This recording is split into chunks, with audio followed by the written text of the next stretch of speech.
Hello everyone, welcome to the channel. Connecting Autopilot to Robinhood allows you to automate your investments and manage your portfolio more efficiently. Follow these steps to link the two platforms.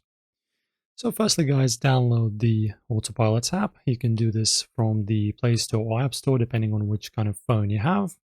Search for Autopilot Investing and install the official app.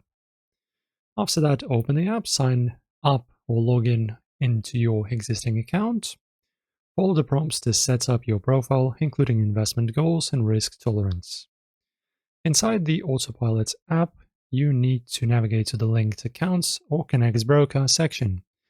Choose Robinhood from the list of supported brokers.